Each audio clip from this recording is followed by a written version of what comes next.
Assalamualaikum warahmatullahi wabarakatuh. Di sini saya akan menjelaskan materi limbah bahan berbahaya dan beracun atau B3. Di kelompok 3 ada Arya Ilham Alfarobi, Bella Agustina Eka Putri Kusniati, Sasi Sulistiandari.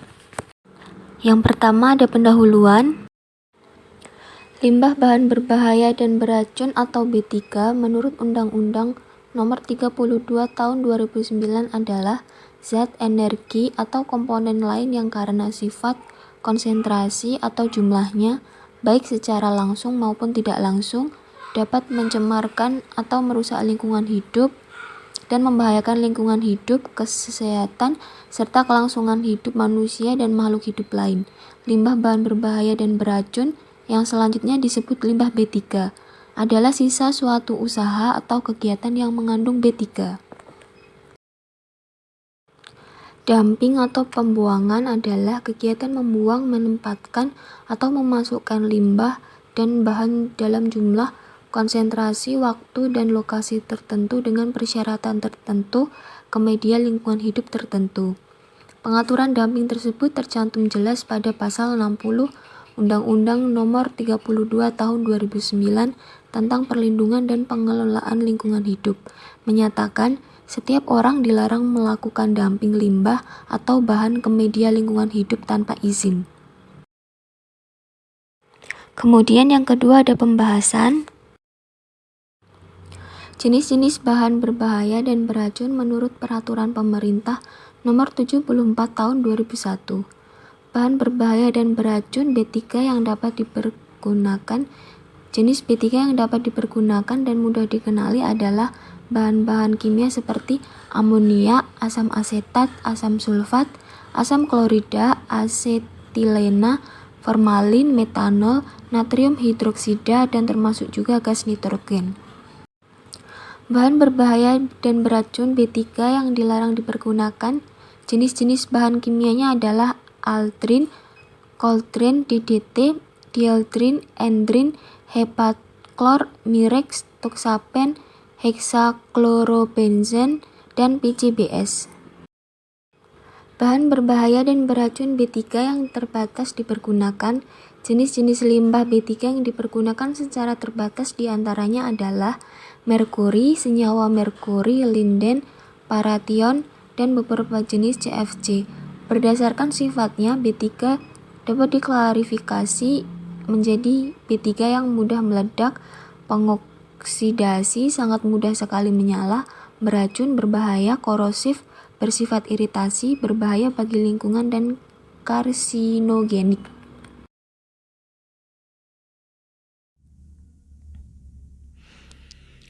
Jenis-jenis limbah bahan berbahaya dan beracun atau B3 yang umum kita jumpai. Beberapa jenis limbah B3 yang umum kita jumpai di keseharian kita, namun sering kita abaikan penanganannya. Yang pertama adalah baterai bekas. Yang kedua, lampu TL dan bohlam. Yang ketiga, IWAS atau limbah elektronik seperti TV, smartphone, AC, mesin cuci, dan sebagainya. Selanjutnya aki bekas, tuner bekas, dan oli bekas. Selanjutnya, pengawasan pengelolaan limbah B3. Produksi limbah bahan berbahaya dan beracun terus bertambah besar, tidak hanya di negara maju, namun juga di negara berkembang termasuk di Indonesia. Pengawasan pengelolaan limbah B3 harus melakukan beberapa cara seperti pertama, memverifikasi. Verifikasi terhadap laporan pengelolaan limbah B3 atau kegiatan dumping atau pembuangan limbah B3. Yang kedua, inspeksi. Apabila ditemukan pelanggaran aturan dalam pengelolaan limbah B3, maka pemerintah berwenang untuk melakukan sanksi. Selanjutnya, prinsip yang dipegang oleh pemerintah yaitu pengawasan dilaksanakan dengan mengutamakan aspek pembinaan, penerapan pengawasan tidak akan selalu berjalan dengan lancar dan justru akan selalu ada tantangan seperti kurangnya jumlah dan kemampuan pengawas, keterbatasan pemeriksaan, minimnya pengetahuan masyarakat, banyaknya pengelolaan limbah B3 yang tidak memiliki izin dan tidak berbadan hukum yang jelas, jenis instrumen kebijakan command and control yang memiliki kelemahan-kelemahan. Selanjutnya, pelanggaran dan pencegahan pencemaran yang terjadi dalam pengolahan limbah B3.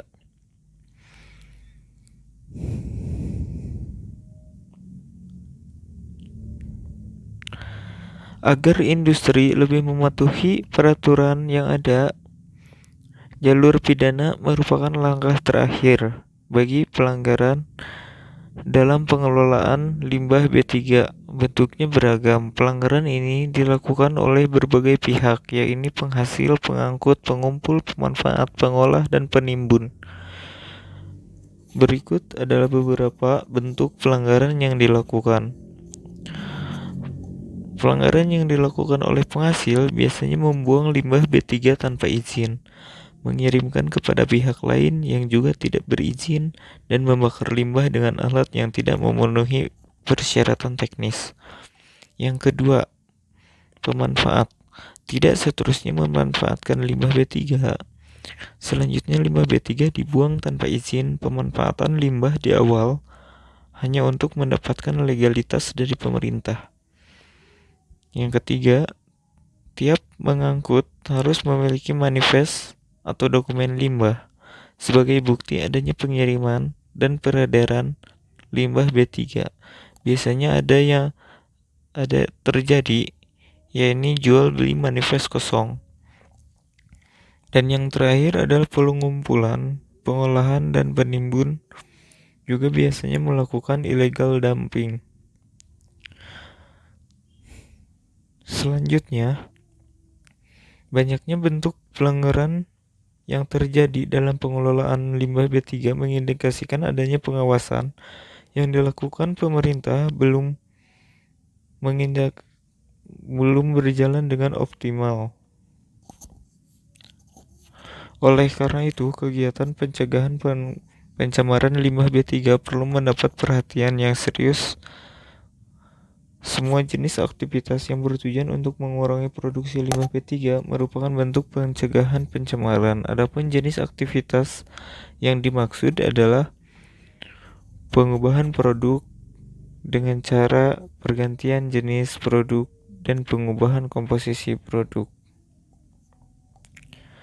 Pengendalian di sumber dengan menerapkan prosedur operasi yang baik, pengubahan bahan baku, dan pengubahan teknologi.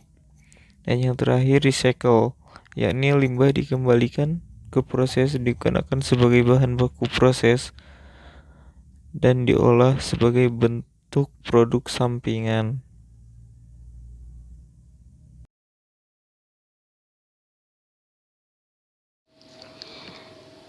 Baiklah, saya di sini akan meneruskan pembahasan yang telah disampaikan oleh Mas Arya tadi di atas, yaitu mengenai tantangan pengawasan pengelolaan limbah B3.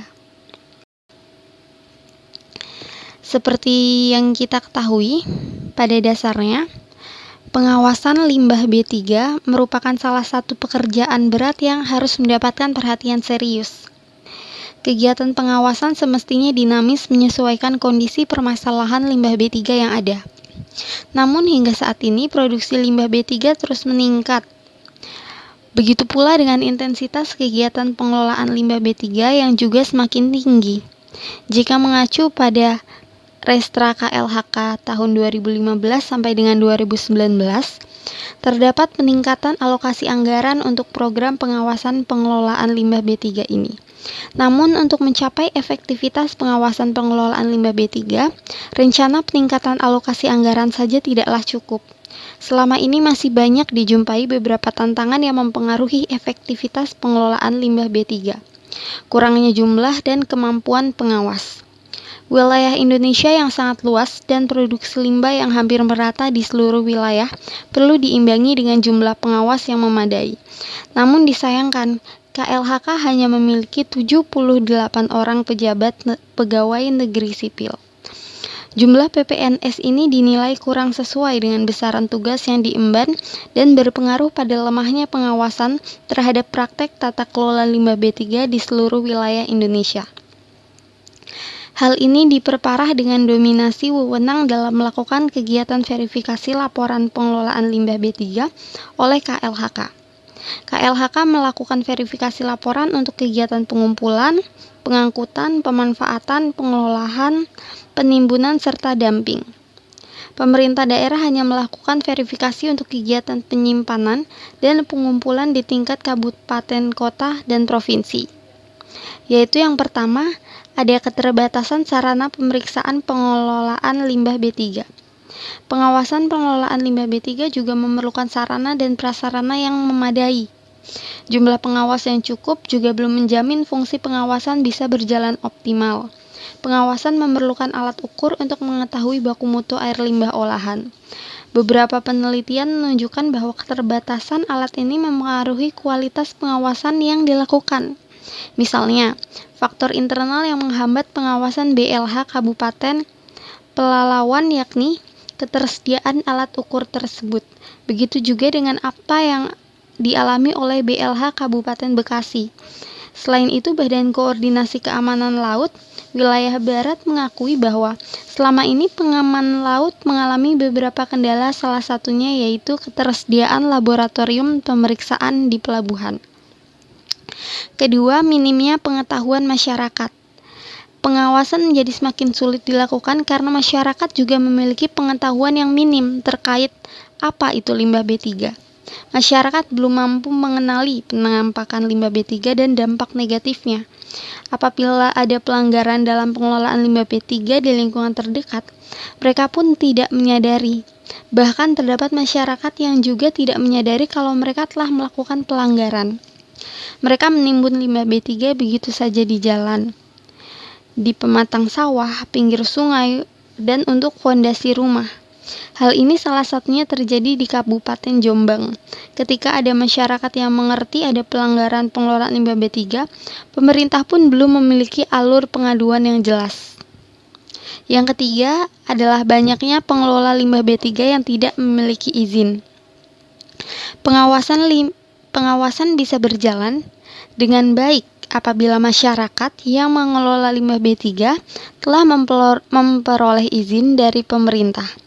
Apabila setiap aktivitas pengelolaan limbah berizin, maka data pengelola dan produksi limbah B3 pun akan semakin akurat, sehingga pemerintah dengan mudah mengendalikan aktivitas pengelolaan limbah. Namun muncul permasalahan terkait persoalan perizinan yang menjadi kendala dalam fungsi pengawasan. Proses pengurusan perizinan ini membutuhkan besaran biaya tertentu dan dinilai ribet. Belum ada pedoman teknis yang mengatur tentang penentuan besaran biaya tersebut. Pada akhirnya, penentuan besaran biaya ini juga dikaitkan dengan tuntutan untuk peningkatan pendapatan asli daerah.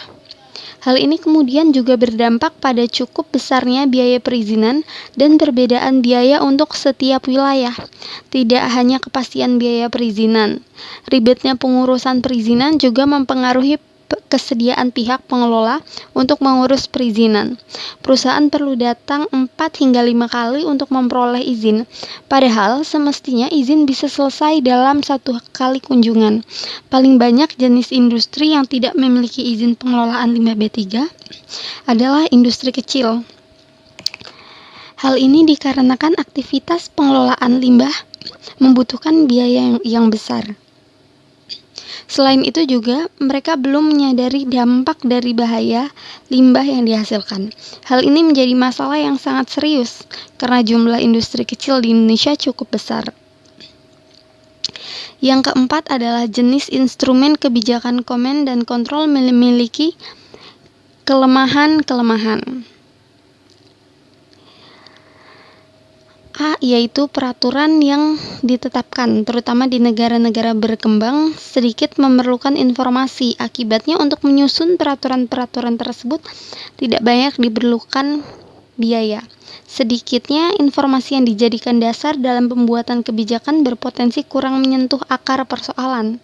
Hal ini berpotensi mengakibatkan penerapan pengawasan pengelolaan limbah B3 kurang efektif mengatasi permasalahan.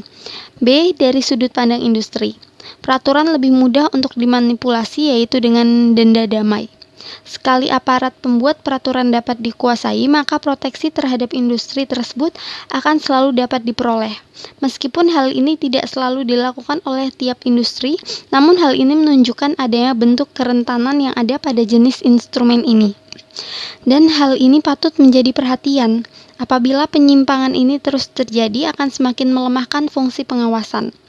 C. Yaitu pelaku rent-seeking. Pengusaha mendorong perusahaan mengejar proteksi melalui peraturan rent capture. Pengawasan pengelolaan limbah B3 tidak hanya berorientasi pada pembinaan, namun pengawasan juga menjadi bagian dari penegakan hukum. Penegakan hukum yang kuat juga mendukung efektivitas pengelolaan limbah B3.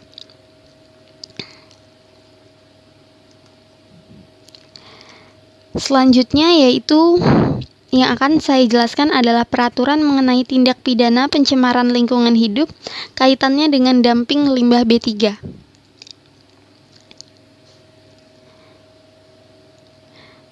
Perbuatan mencemari dan menimbulkan kerusakan lingkungan merupakan kegiatan yang secara langsung maupun tidak langsung membahayakan kehidupan dan jiwa manusia.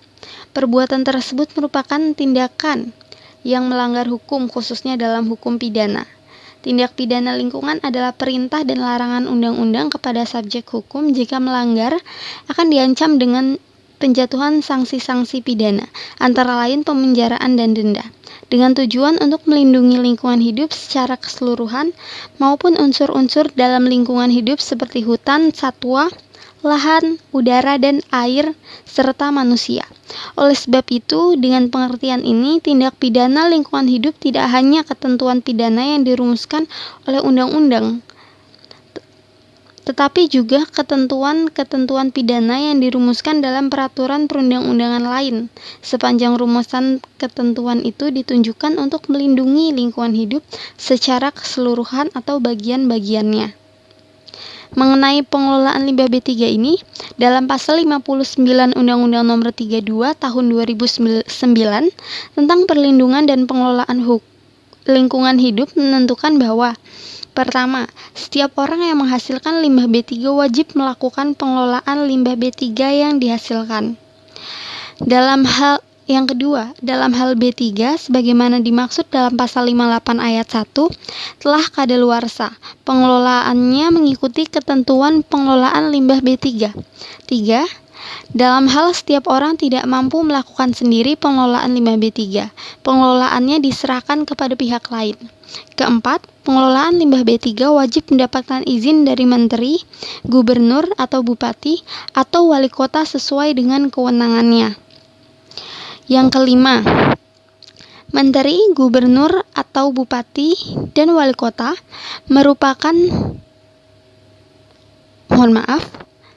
Menteri, gubernur, atau bupati, dan wali kota wajib menyantumkan persyaratan lingkungan hidup yang harus dipenuhi dan kewajiban yang harus dipatuhi pengelola limbah B3 dalam izin.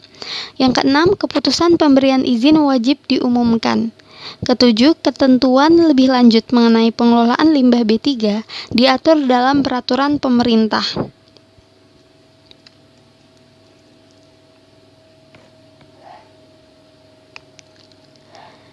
Dan setiap ketentuan-ketentuan pidana terhadap pengelolaan limbah B3 telah diatur dalam Undang-Undang Nomor 32 Tahun 2009 tentang perlindungan dan pengelolaan lingkungan hidup. Ketentuan-ketentuan pidana tersebut telah diatur dalam pasal-pasal sebagai berikut. Pasal 102 Undang-Undang Nomor 32 Tahun 2009. yaitu setiap orang yang melakukan pengelolaan limbah B3 tanpa izin sebagaimana dimaksud dalam pasal 59 ayat 4 dipidana dengan pidana penjara paling singkat 1 tahun dan paling lama 3 tahun dengan denda paling sedikit 1 miliar rupiah dan paling banyak 3 miliar rupiah. Kemudian pasal 103 Undang-Undang Nomor 32 Tahun 2009. Setiap orang yang menghasilkan limbah B3 dan tidak melakukan pengelolaan sebagaimana dimaksud dalam pasal 59 dipidana dengan pidana penjara paling singkat 1 tahun dan paling lama 3 tahun dengan denda paling sedikit 1 miliar rupiah dan paling banyak 3 miliar rupiah. Pasal 106 Undang-Undang Nomor 32 Tahun 2009. Setiap orang yang memasukkan limbah B3 ke dalam wilayah Negara Kesatuan Republik Indonesia sebagaimana dimaksud dalam pasal 69 ayat 1 huruf dipidanakan dengan pidana paling singkat 5 tahun dan paling lama 15 tahun dan denda paling sedikit 5 miliar rupiah dan paling banyak 15 miliar rupiah. Pasal 107 Undang-Undang Nomor 32 Tahun 2009. Setiap orang yang memasukkan B3 yang dilarang menurut peraturan perundang-undangan ke dalam wilayah Negara Kesatuan Republik Indonesia sebagaimana dimaksud dalam pasal 69 ayat 1 huruf B dipidana dengan pidana paling singkat 5 tahun dan paling lama 15 tahun dan denda paling sedikit 5 miliar rupiah dan paling banyak 15 miliar rupiah. Pasal 117 Undang-Undang Nomor 32 Tahun 2009. Jika tuntutan pidana dianjurkan kepada pemberi perintah atau pemimpin tidak tindak pidana sebagaimana dimaksud dalam pasal 116 ayat 1 huruf B, ancaman pidana yang dijatuhkan berupa pidana penjara dan denda diperberat dengan 1/3. Pasal 119 Undang-Undang Nomor 32 Tahun 2009.